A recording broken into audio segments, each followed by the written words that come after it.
Señor. Bueno, vamos a ir a la palabra de Dios. Quiero que por favor abra su Biblia allá en 2 Timoteo capítulo 3, segunda carta a Timoteo capítulo 3, y vamos a leer, es una porción larga, quiero leer hasta los primeros 17 versículos. Quiero hacer una pequeña ilustración en este momento, porque esto es una palabra que se está cumpliendo hoy. Hoy se está cumpliendo esta palabra. Usted tiene que poner atención, porque si usted no le pone atención, usted puede ser arrastrado por el diablo mismo. Porque como decíamos en la oración, el diablo tiene un propósito, el propósito es destruir nuestros hogares. ¿Usted sabía que el diablo quiere destruir sus hijos? ¿Sabía que si ya no puedo con usted porque ya lo trata de usted de arrastrarse abajo, ¿cierto? Pero lo que sí va a objetivizar son nuestros hijos y nuestros nietos. ¿Sí? El diablo está resuelto a que muchos se vayan al infierno. Esa es la resolución del diablo, porque él ya sabe que está perdido, porque él fue vencido en la cruz por Cristo. Entonces, ya como no puede hacer otra cosa, entonces tratará de llevarse los que más pueda al infierno. ¿Y a quién cree que usted va a llevar? Pues a la nueva generación. La nueva generación, por eso la nueva generación son crédulos, los niños son crédulos. Usted le dice tal cosa y ellos la creen así sea mentira. Entonces, si nos ven a nosotros vacilando, si nosotros no somos comprometidos con el Señor, pues esa nueva generación va a copiar lo que nosotros seamos. Y somos nosotros responsables de las nuevas generaciones. Por eso quiero hablar acerca de eso. Y bueno, vamos a la segunda carta a Timoteo 3. Y en mi Biblia, en la Reina Valera 1960, hay una perícopa que dice así: carácter de los hombres en los postreros días. Carácter de los hombres, ¿cuándo? En los postreros días. Voy a leer, entonces leamos por favor con atención. Dice la palabra de Dios así: también debes saber esto, que en los postreros días vendrán tiempos peligrosos, porque habrá hombres amadores de sí mismos, avaros, vanagloriosos, soberbios, blasfemos, desobedientes a los padres, ingratos, impíos, sin afecto natural, implacables, calumniadores, intemperantes, crueles, aborrecedores de lo bueno, traidores, impetuosos, infatuados, amadores de los deleites más que de Dios, que tendrán apariencia ¿de qué? De piedad, pero negarán la eficacia de ella. A estos ¿qué? Evita. Fíjense que Pablo está diciendo: a estos evita.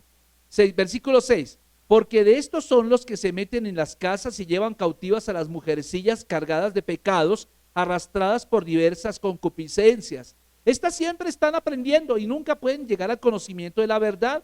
Y de la manera que Janes y Jambres resistieron a Moisés, así también estos resisten a la verdad. Hombres corruptos de entendimiento, reprobos en cuanto a la fe, mas no irán más adelante, porque su insensatez será manifiesta a todos, como también lo fue la de aquellos. Pero tú, aquí hay un pero hermoso, y yo quiero decirte que no todo es malo en la vida.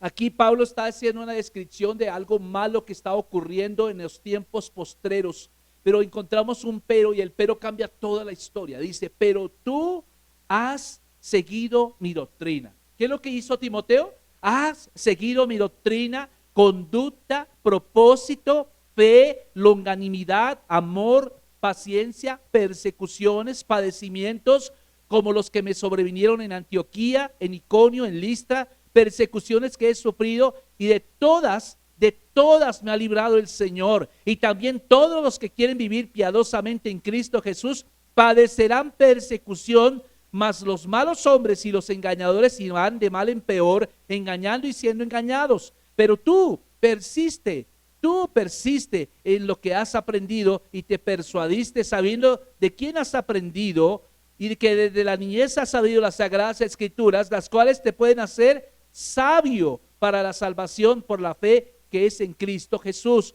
Toda la escritura es inspirada por Dios y útil para enseñar, para redarguir, para corregir, para instruir en justicia, a fin de que el hombre de Dios sea perfecto, enteramente preparado para toda buena ¿qué? Obra. Gloria a Dios. Amén. Gloria al Señor. Pues mis amados hermanos, hoy quiero hablar un poco acerca de este tema. El tema tiene que ver, mis amados hermanos, con los tiempos peligrosos. Diga conmigo, tiempos peligrosos. Versus la preciosa verdad. Diga, versus. Bueno, entonces vamos a ver, tiempos peligrosos versus la preciosa verdad. Bueno, ¿quién escribió esta carta? Porque realmente cuando uno lee la Biblia, uno tiene que ponerse en los zapatos del escritor. Y quien escribió la Biblia no estaba desocupado por ahí pensando qué hacemos, como alguien que compone alguna canción de reggaetón por ahí dice, bueno, ¿qué le ponemos acá? ¿Qué letrica? ¿Con qué rima? ¿Cierto? Con esto, con lo otro. No, no es una persona desocupada. Realmente la palabra de Dios fue inspirada por el Espíritu Santo. Es poderosa, mi amado hermano. La palabra de Dios es revelación de parte de Dios al ser humano, que no tenemos una mente como la de Dios, porque la Biblia dice que la mente de Dios, los caminos de Dios son más altos que nuestros caminos, sus pensamientos son más altos que nuestros pensamientos. Así que ¿quién podrá comprender la mente de Dios? A menos que Él se la revele al hombre. No hay otra manera, nadie conoce a Dios a menos que Él permita ser revelado. Y entonces esta palabra que encontramos acá, mis amados, pues resume sencillamente la preocupación de un hombre que está en la cárcel. Este hombre se llama Pablo. Pablo estaba en prisión, pero en prisión él escribe cartas a gente que está afuera de la prisión, que pareciera que están más presos que él allí. Es curioso, el que está en la prisión está libre, pero los que están libres están en prisión. Y es así, él les escribe. Entonces, mientras este hombre yace en una celda, este prisionero del Señor, Pablo, él está despreocupado por tres cosas básicas. Tres cosas básicas le preocupan a él desde la prisión. Él no le preocupa el hecho de estar preso, él le preocupa tres cosas básicas. Número uno, le preocupa el futuro del evangelio. Él le preocupa el futuro del evangelio. O sea, él estando en prisión dice, bueno, estoy aquí, ¿cómo hago para predicar? Pero él no se limita allí porque está preocupado por estar preso, entonces ya no hago nada. No, él está preocupado y hace de las cartas su método para predicar el evangelio. Entonces él está preocupado por el futuro del evangelio, pero su mente ahora piensa en la maldad que está prevaleciendo en los tiempos. Porque dice, el evangelio tiene que correr, pero también hay un opositor que es la mentalidad de estos tiempos. Pero en tercer lugar, la tercera preocupación es el receptor de la carta. ¿Sabe quién es el receptor de esta carta? Timoteo, un muchacho, un jovencito, un adolescente.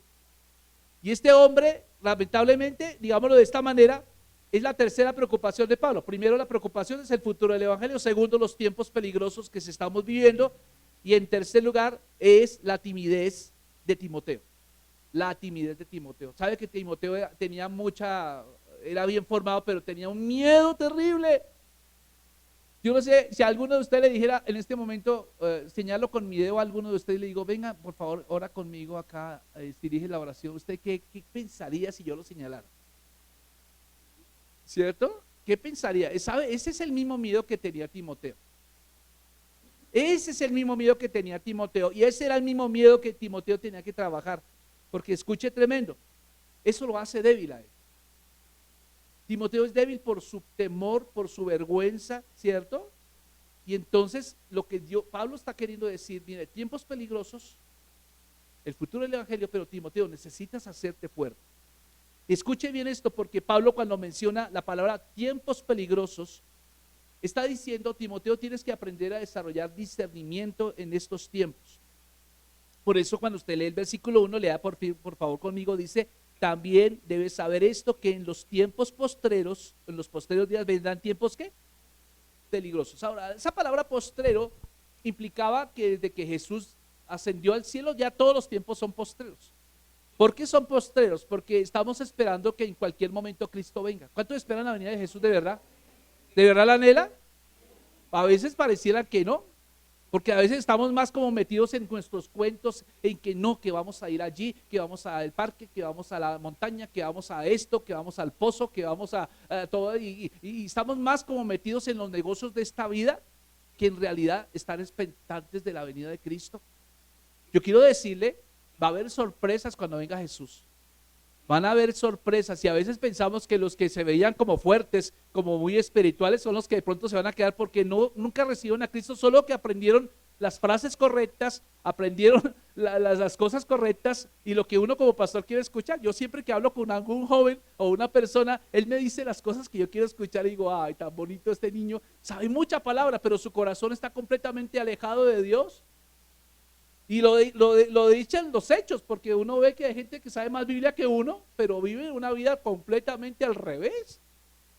Y esa es la sorpresa que a mí me da miedo, que algunos de ustedes de pronto no hayan hecho su oración de fe con sinceridad, no hayan entregado su corazón al Señor y que la ocasión de venir a la iglesia sea una ocasión mecánica, porque el pastor lo llama en esa semana o la pastora me está torturando. Oye, ¿por qué no viniste? Te extrañamos. Ay, pastora, no me diga eso. Tampoco, pastora, me dé la bienvenida en el culto porque me hace avergonzar delante de la gente. No necesariamente, ya todo el mundo notó que tú faltaste.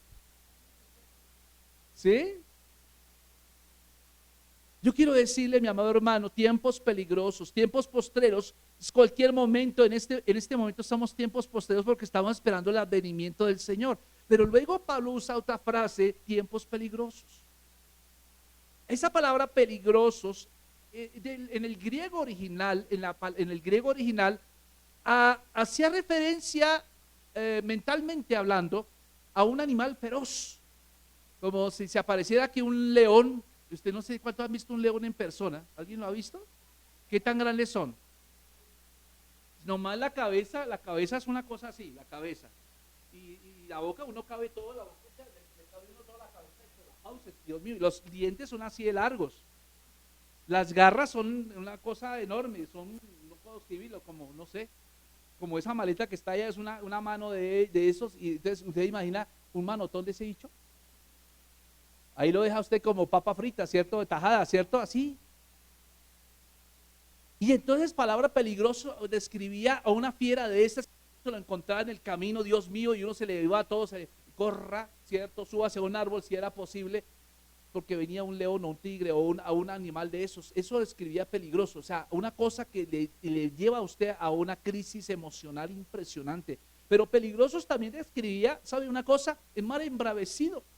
Entonces los marineros que se iban a alta mar y encontraban que las olas empezaban a levantarse en ese mar embravecido, que estaba a punto de volcar el barco, la embarcación, eso también daba mucho miedo. Ahora, Pablo utiliza el mismo término para describir que estos tiempos son de ese mismo lugar. Ahora, no estamos hablando de que vas a encontrar una fiera en el camino, no está hablando de que vas a ir al mar y el mar te va a hundir, no te está hablando de eso. Cuando Pablo utiliza el término peligrosos, cuando Pablo utiliza este palmo, realmente está refiriéndose a no los tiempos, sino a personas. Realmente está utilizando es como personas. Dice, va a haber personas. Otra forma de traducirlo sería, habrán personas peligrosas. ¿Aló?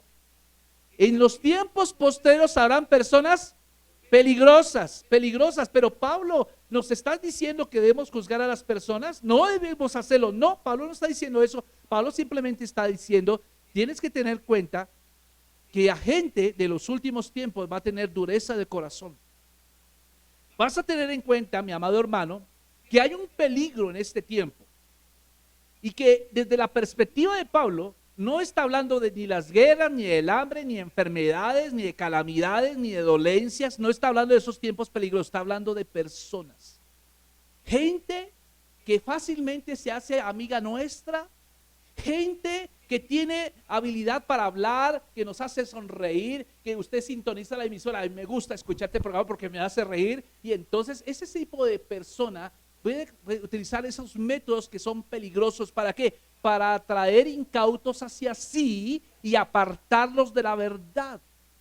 Ahora, note usted, mi amado hermano, que Pablo habla de los postreros días, y vuelvo y repito, postreros días, ya estamos en los postreros días porque en cualquier momento estamos a puertas de que Cristo venga por su iglesia. Pero lo que está Pablo advirtiendo a Timoteo, tienes que empezar a trabajar en algo impresionante. Tienes que aprender a distinguir que en estos tiempos va a haber personas que tienen ciertas características. Vaya conmigo al versículo 2, por favor, lea conmigo cuáles son las características de estas personas peligrosas. Dice que las personas peligrosas serán amadoras de sí mismas. ¿Sí está diciendo el versículo 2 eso? ¿Está con su Biblia en la mano? ¿Qué es lo que está diciendo ahí? Ahora, ¿cuántas características tienen las personas peligrosas? Conté 20, por favor cuéntelas a ver si le dan 20. ¿Cuántas características tienen? Vamos a mirar. La primera que Pablo menciona es que son amadores de sí mismo. 1. Avaros. 2. Vanagloriosos. 3. Soberbios. 4. Blasfemos. 5. Desobedientes a los padres. 6. ¿Sí? Ingratos. 7. Impíos. 8. Sin afecto natural. 9. Implacables. 10. Calumniadores. 11. Intemperantes. 12. Crueles. 13. Aborrecedores. 14. Aborrecedores de lo bueno. 14, ¿no? Traidores 15, impetuosos 16, infatuados 17, amadores de deleites más que de Dios 18, que tendrán apariencia de piedad 19, pero negarán la eficacia de ellos. A estos evita. Sí, más o menos 20, ¿sí? Me dio, no sé, conté mal. Pero fíjense que si usted mira con detenimiento esta lista de personas que Pablo menciona y que no es que se les ocurrió, ¿por qué le ponemos acá? Es el Espíritu Santo el que está hablándole a Pablo. Es el Espíritu Santo el que está inspirando a Pablo. Escribe esto, Pablo, porque es tan importante que lo tengas en cuenta. Ahora, ¿por qué es tan importante esto? Porque fíjense, yo sé que muchos de ustedes vienen y dirán, ese señor ahí habla ahí como que hace sentir como que uno mal y no sé qué. No, yo no estoy haciendo eso, no, mi tarea no es hacerlo sentir mal. De hecho, la palabra de Dios tiene dos propósitos: matarlo a usted, uno, y luego volverlo a resucitar. Eso es la tarea de la palabra. La palabra no es para que a usted le parezca bonita. Alguien me decía, pastor, la palabra estuvo tan bonita, entonces no causó ningún efecto, porque primero tiene que matarte y luego resucitarte. El propósito de la palabra no es informarte. El propósito de la palabra ni siquiera es reformarte. El propósito de la palabra es transformarte. Amén. Tú vienes acá porque necesitas ser transformado. Tú necesitas ser transformado. Y por eso dirás, pastor, pero yo estoy bien, yo soy buen papá, buen esposo, pago mis impuestos, soy buen padre, llevo a mis hijos al parque Timisa, cómo nos gozamos jugando a fútbol, eso es buen padre. No, sí, yo te voy a decir, él debe seguir haciéndolo, pero tienes que prepararte para ir al cielo. En cualquier momento nos toca el turno. En cualquier momento. Yo por lo menos una vez, hace poco, hace 15 días, ustedes me vieron que yo salí porque fui a predicar a otra iglesia. Y en esa iglesia había la esposa del pastor, un hombre anciano ya, tiene mi nombre, mi mismo nombre, José Antonio, pero llama Ruedas. Y resulta pues que la esposa del pastor, ella, el domingo, ella estuvo dirigiendo allá la enseñanza, para la oración, a tomar la ofrenda. Y el miércoles se murió. Y todo el mundo, la pastora, no sabe qué pasó. Ella murió. Pero ¿cómo así si yo la vi el domingo? Ayer hablé con ella. Sí, ella murió. Pero ¿cómo fue? ¿Qué pasó? Y entonces todo el mundo preguntaba razones, qué pasó. Y resulta y sucede, pues que ella, pues Dios la llamó. No es cuando yo quiera, es cuando Él diga. Y eso pues claro, eso fue un momento, fue rápido, eso fue un momento que le dio una insuficiencia, se le bajó la oxigenación de la sangre y empezó la crisis a las 9 de la mañana y a la 1 se fue con papá. 3 horas para irse. Eso fue rápido. 3 horas se fue con papá, se fue para la casa.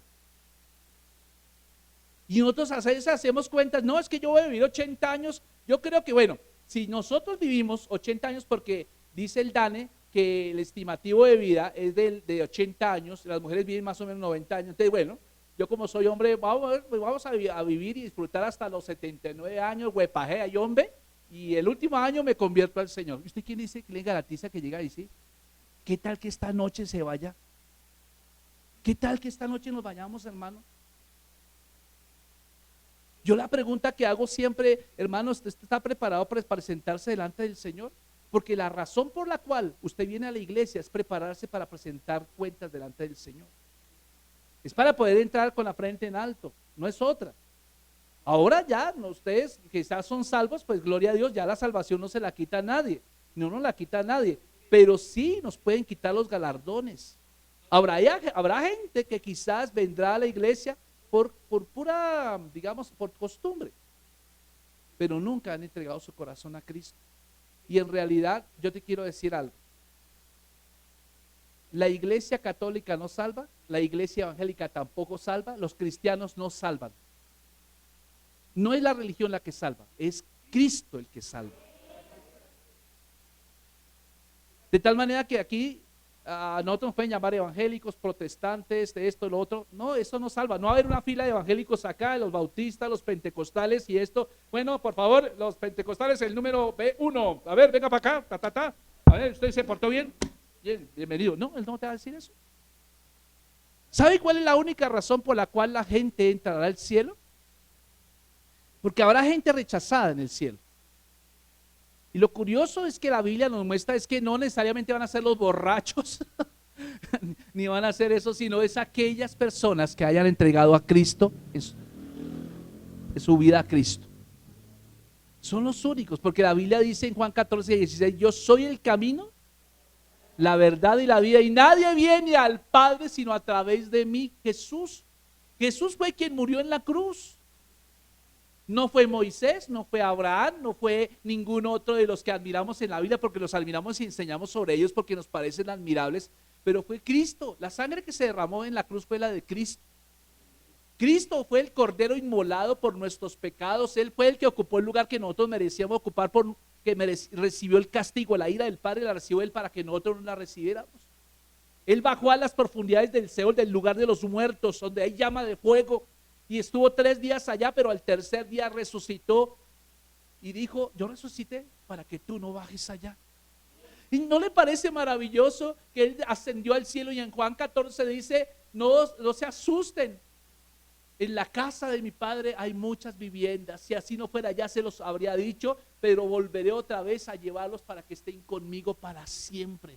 ¿Sabe una cosa? Cristo viene por nosotros. Pero el diablo está empecinado en que usted simplemente, y yo también, nos conformemos con ir de vez en cuando a la iglesia. Vamos a la iglesia. ¿Qué vas a hacer mañana? Bueno, yo voy a la ciclovía. No, me tengo pereza ir mañana a la iglesia. ¿De verdad?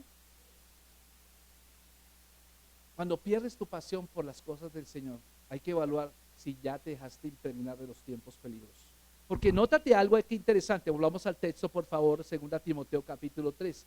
Si tú te das cuenta, mi amado hermano, Pablo empieza a describir quiénes son esas personas peligrosas de los últimos tiempos. Dice, habrá hombres amadores de sí mismos. ¿A qué refiere Pablo eso? Porque es ciertamente característico de nuestra época presente cuando los hombres y las mujeres son motivados a amarse a sí mismos. Se les dice a la gente que se ame a sí misma incondicionalmente y que este tipo de amor es el fundamento para una personalidad humana saludable. Ámese a usted mismo. Yo creo que eso no hay que predicarlo porque ya por hecho, ya por naturaleza nos amamos, ¿sí o no? O si no, ¿para qué compramos ropa vamos al centro comercial? Yo creo que usted no va a ir a comprarse, va a ir a Plaza España a comprar ropa interior usada, ni va a comprar algo, ¿cierto? Usted compra lo mejor o no. Uno compra lo mejor, y uno empieza ya, y uno de hombre también es vanidoso, y uno lleva a mi esposa, que es mi asesora de imagen, cuando tenemos la oportunidad, y entonces me dice, amor, estos zapatos no te lucen con ese pantalón, ¿de verdad? Ay, pero a mí me gustan, no te lucen. ¿Tú quieres verte feo o te quieres ver bien? No, pues bien, entonces hazme caso, ¿cierto? Y ella es mi asesora de imagen, maravillosa, ¿cierto? Por las buenas. Y bueno, gloria al Señor, pero yo le agradezco mucho a Dios por mi amada esposa. Y de verdad, uno va a comprar cosas para verse bien, ¿cierto? Uno va a comprar, se va a poner un saco anaranjado con una camisa verde, el oro, ni tampoco, nada de eso. Usted se viste bien. O sea, cuando yo me refiero a eso da claramente que usted se ama a sí mismo y no necesita ser enseñado para amarse a sí mismo. Hay una filosofía que se ha introducido en estos tiempos, es que la gente no se está amando a sí misma. No, eso es absolutamente mentira. Hasta la gente que se suicida es porque se ama demasiado a sí mismo. Hasta la gente que pide eutanasia es porque se ama demasiado a sí mismo. Y eso es lo que la Biblia ataca. La Biblia ataca el orgullo, la Biblia ataca eso. ¿No has visto los comerciales? ¿No has visto los comerciales de televisión? Cree en ti mismo, tú eres el dueño de tu propia vida, nadie tiene por qué dominarte. ¿Sabe? Esto es lo que es característico de estos tiempos. Y entonces Por eso, mi amado hermano, no necesitamos ser motivados a amarnos a nosotros mismos. Ese amor está en nosotros por naturaleza. Y tampoco necesitamos ser enseñados a odiarnos a nosotros mismos. Pero como dijo Pablo en Romanos 12:3 dice, digo pues, por la gracia que me es dada a cada cual que está entre vosotros, que no tenga más alto concepto de sí que el que debe tener, sino que piense de sí con cordura, conforme a la medida de fe que Dios repartió a cada uno. Debemos vernos como lo que realmente somos, hermanos. ¿Sí? Alguien decía que esto, porque tomó un pasaje del Nuevo Testamento donde dice que debemos amar al prójimo como nos amamos a nosotros mismos. Y entonces el predicador decía, entonces para amar al prójimo tengo que aprender a amarme a mí mismo. No, entendiste mal el pasaje. Ya tú te estás amando a ti mismo, no necesitas ser enseñado, porque si yo te digo a ti que te ame a ti mismo, entonces dejarás de amar a Dios porque tú estás en primer lugar. Y lo que la Biblia está diciendo es que tú tienes que morirte. Gálatas 2:20, ¿qué dice? Ya no vivo yo, mas Cristo vive en mí. Entonces, el problema que tenemos en el mundo es que este mundo está lleno de orgullo, lleno de altivez, porque si la gente realmente no fuera orgullosa, pues no habría problemas de ninguna índole. Porque todo el mundo, la pelea sería, no, coge el pedazo más grande de chuleta tú, no, coge tú el pedazo más grande, el chorizo más largo, tú, no, que te comas tú el chorizo. No, ese sería el problema. Pero ¿cuál es el problema cuando vas a un piqueteadero? Que todo el mundo le tira, agarra esa la pechuga, ¿cierto? Ahí es el problema. Todo el mundo quiere coger lo mejor. Cuando están sirviendo, la mamá te está sirviendo la comida, está toda la familia en la mesa, estás mirando de reojo, ese plato está más lleno y estás tratando de calibrar miligrámicamente si realmente tu plato está pesado igual que el del vecino. Estamos midiendo el amor de las demás por la cantidad de cosas que recibimos. El orgullo es demandante, mamá, hermano. El orgullo te dice, pide, reclama tus derechos. Y entonces, eso es lo que Dios está diciendo, es que ya tú no tienes derechos, porque yo te compré con mi sangre, ahora eres mío, eres de mi propiedad. ¿Y qué consiste el cristianismo? El cristianismo consiste no en que tú vivas la vida cristiana, consiste en que tú te mueras y permitas que Cristo viva su vida a través de ti. En eso consiste porque realmente si tratas de vivir el cristianismo con tus fuerzas, te voy a decir, es muy duro. Y es ahí donde encontramos diferentes pensamientos donde dicen, no, usted, mujeres no deben usar pantalones, eso es pecado, las mujeres no deben usar ropa de hombre, y empiezan a hablarle hacia uno, y las mujeres no se corte el pelo, y no se peine, y no se maquille, y no aquello, no aquello. ¿Y quién te dijo a ti que en el tiempo de la Biblia usaban pantalones? No hay ningún texto bíblico que muestre que en la Biblia se usaban pantalones, se usaban túnicas tanto hombres como mujeres.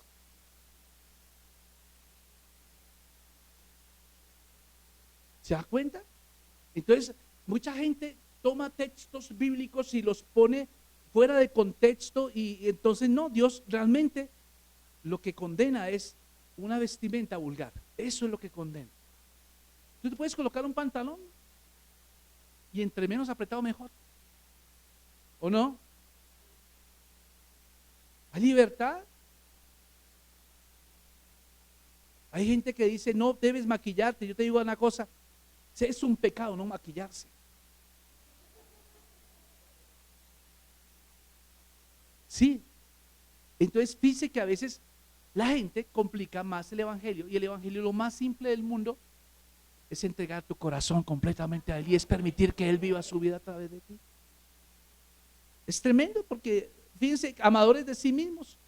Por eso, mi amado hermano, una vida centrada en el yo es una vida que simplemente te vas a priorizar tú, aún en la familia, tú eres priorizado. Las peleas que tienen los hogares, ¿por qué? Por las peleas de yo. No es la pelea del tú.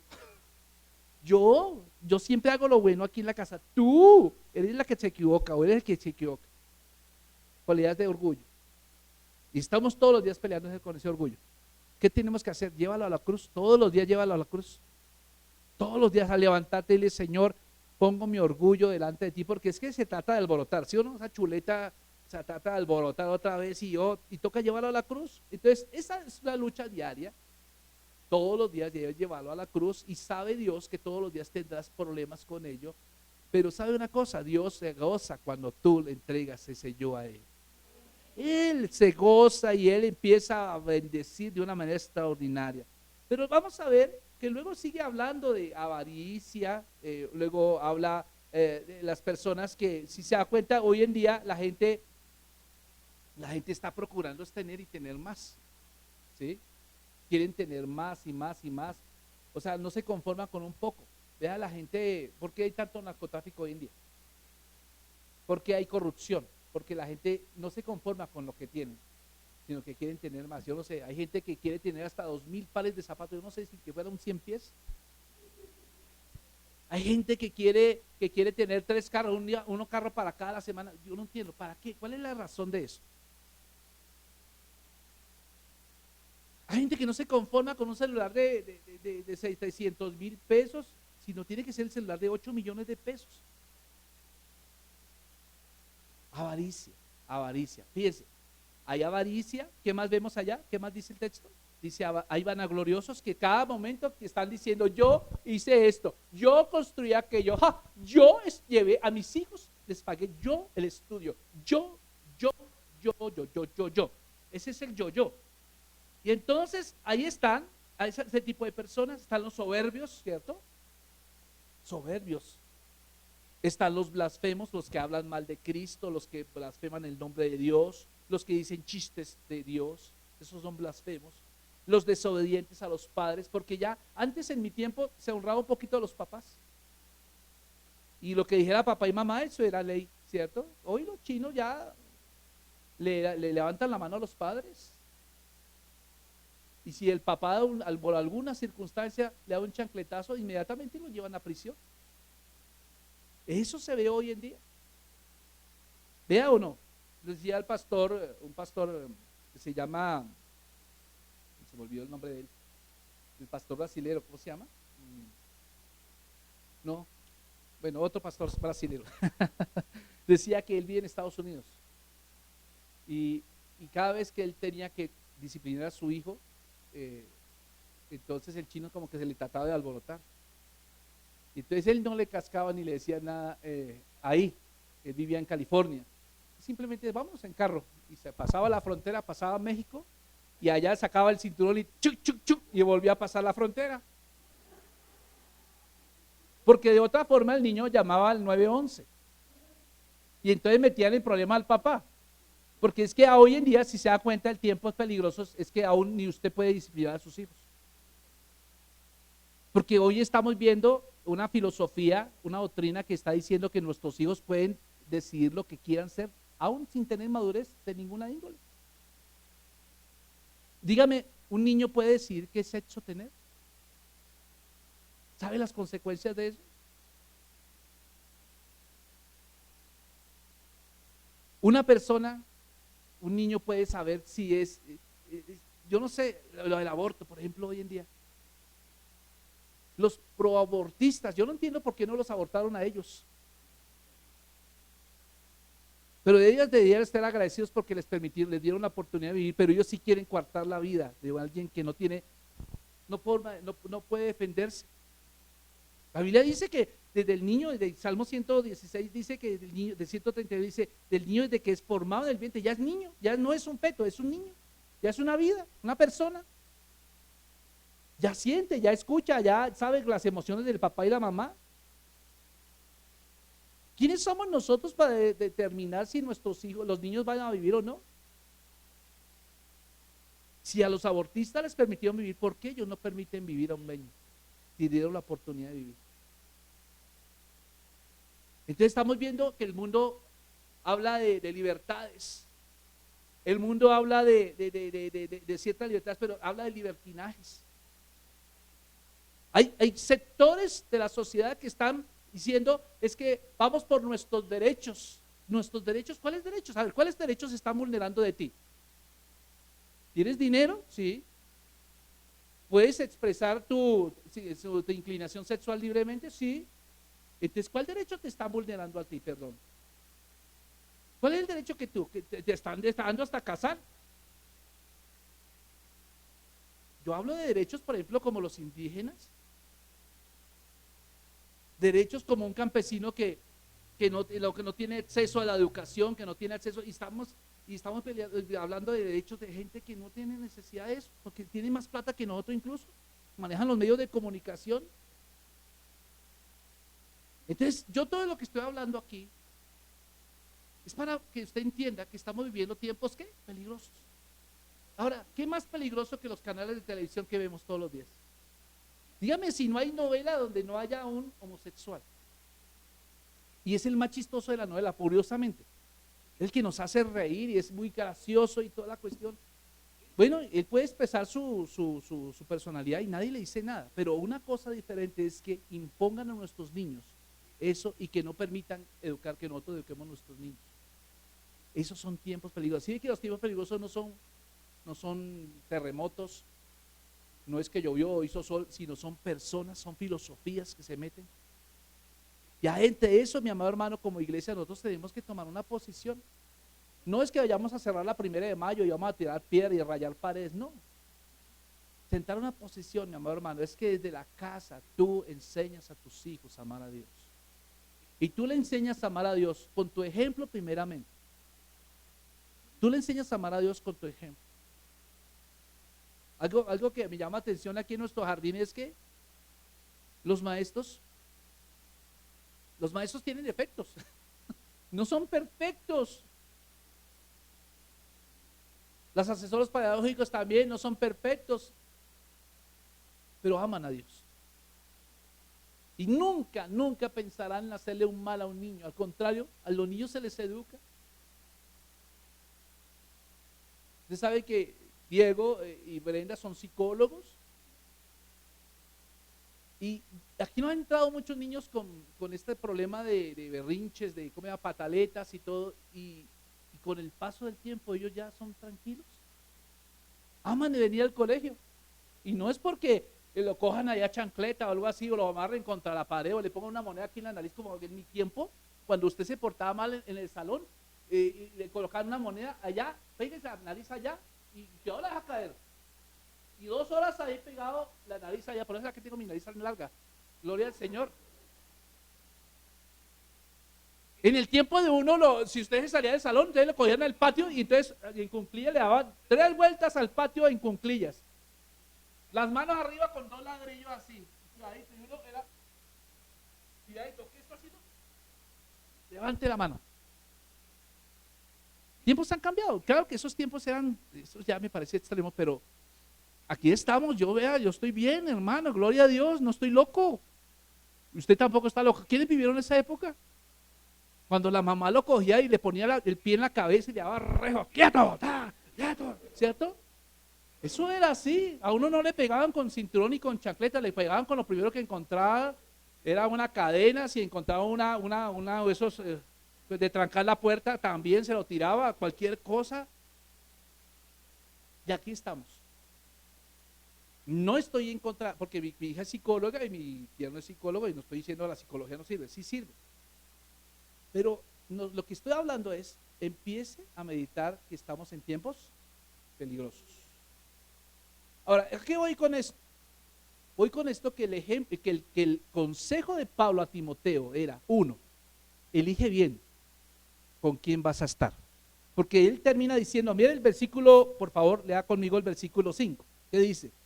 Que dice, tendrán apariencia de piedad, que es lo que están mostrando los medios de comunicación, pero negarán la eficacia de ella.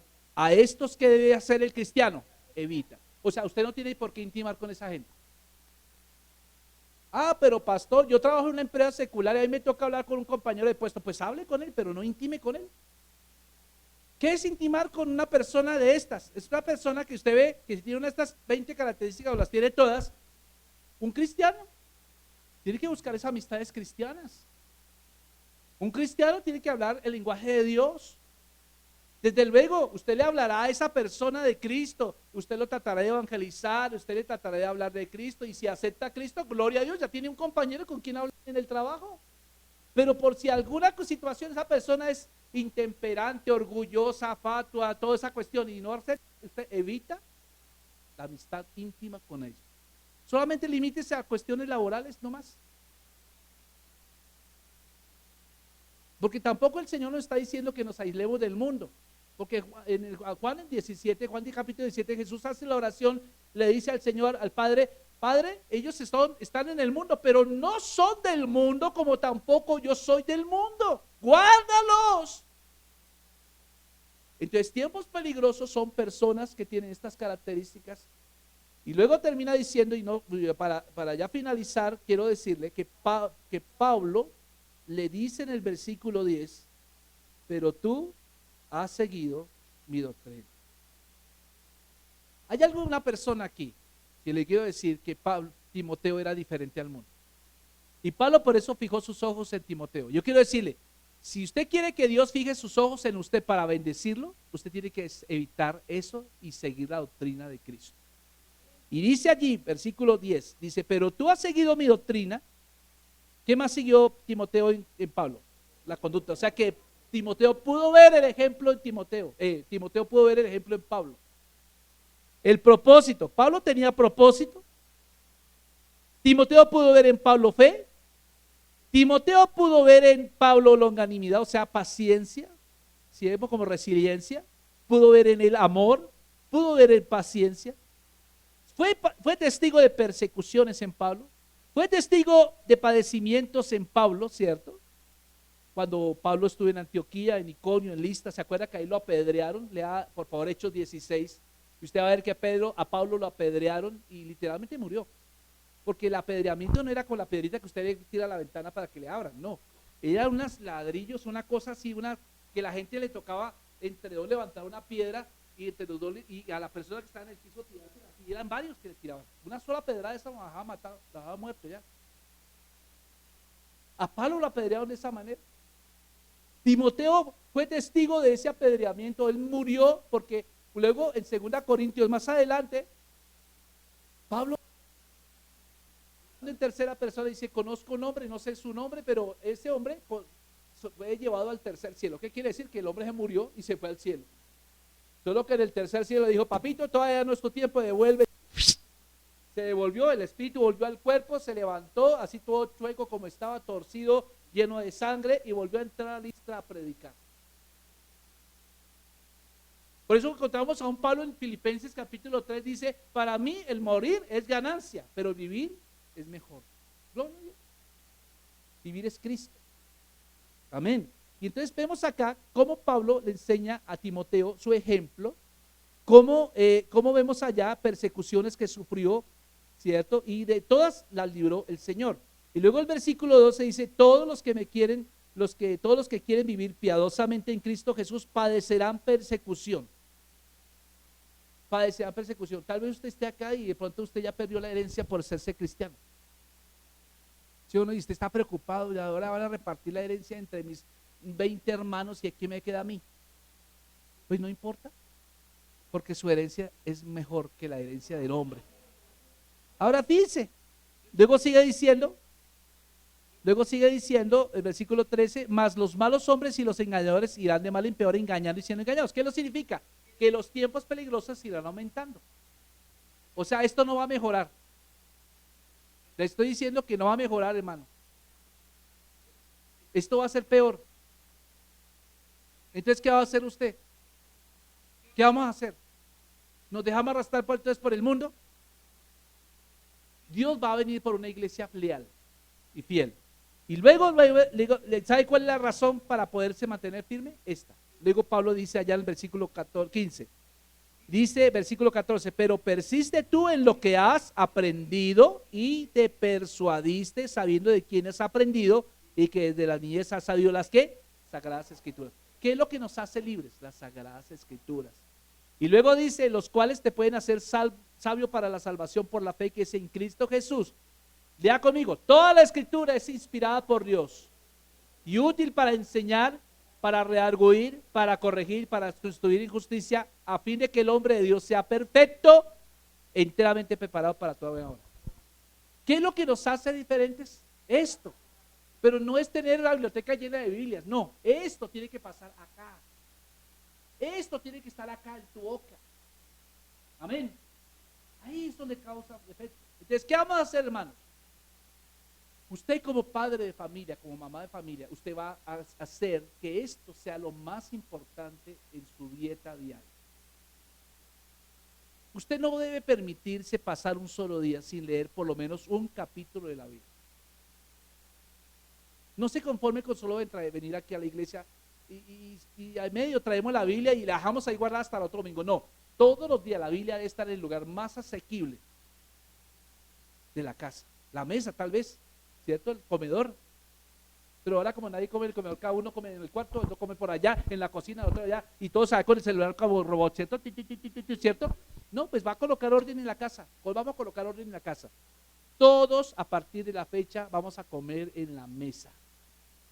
Todos a partir de la fecha vamos a dejar nuestros dispositivos celulares afuera y vamos a traer acá y en el centro de la mesa, aparte de la sopa y aparte de todo, estará la palabra de Dios. Y vamos a leer un capítulo de la Biblia. Ay, pero tengo hambre. Vamos a leer un capítulo de la Biblia, hijo mío. Y lees el capítulo y oras por esa persona. ¿Sabe? Yo le conté a ustedes de un par de amigos pastores que tengo en Fontibón y ellos me invitan a almorzar y cuando llegan a almorzar allá, una hermana sirve la mesa, la parejita de pastores, esposo y esposa está acá, el hermano del pastor está acá, yo estoy acá y Y entonces vamos a orar.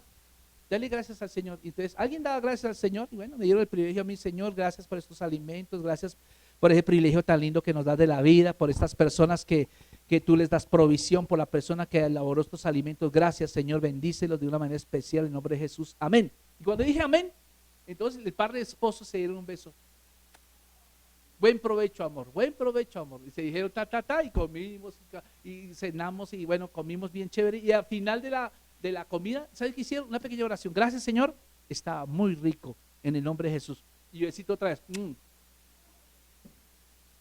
O sea, a alguien le parecerá cursi esto, pero a mí me pareció hermoso. ¿Por qué? Porque eso une. Uno tiene que mostrar la Biblia como algo agradable, no algo aburrido. Ay, leamos la Biblia. Ay, no, vamos a leer la Biblia. Sí, vamos a leer la Biblia, pero hágalo agradable. No lea textos largos, ¿cierto? Lea versículos así, perícopas, entre título y título. Y traten de aprender la Biblia. Va a ver los cambios que van a haber en su casa cuando usted empiece a hacer eso. Cuando ustedes empiecen a hacer oraciones, bueno, usted no ora nunca, ore 3 minutos, listo. Pero si usted ya ora 3 minutos, vámonos a los 5 minutos y va a darse cuenta que eso va a ser parte de su ADN, parte de su quehacer diario. Cuando usted venga el domingo acá, usted va a venir desavivado. Y usted va a tener que ser testigo de milagros que van a ocurrir acá, porque usted no viene para ser avivado acá, usted ya viene avivado acá para ver milagros de Dios. Amén.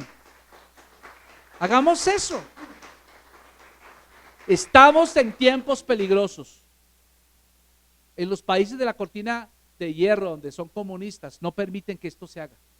Allá la gente que lee la Biblia la tiene que leer a escondidas y tienen que deshojar la Biblia y repartirla y esconderla en diferentes lugares. Y si llega el ejército, le pueden llevar preso y matan o fusilan al pastor o a la persona que estuvo destruyendo la Biblia.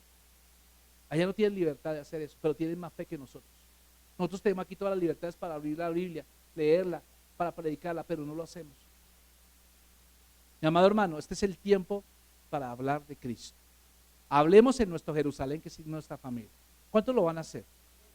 Yo quiero que se ponga de pie, por favor, y le diga al Señor en esta mañana que usted lo va a hacer. Que usted lo va a hacer con alegría, que usted lo va a hacer con toda fe, que usted no va a ser una persona que se fatigue fácilmente, sino dígale, Señor, dame fuerzas. Dame fuerzas para hablar de ti, hablarle a mis nietos, hablarle a mis hijos, hablarle a tu vecino, háblale de fe. ¿Cierto? Hay muchas cosas por hablar de la política, ¿cierto? Que los de izquierda, que los de derecha.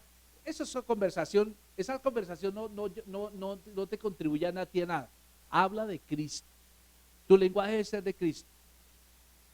Y yo voy a hacer una oración en esta mañana.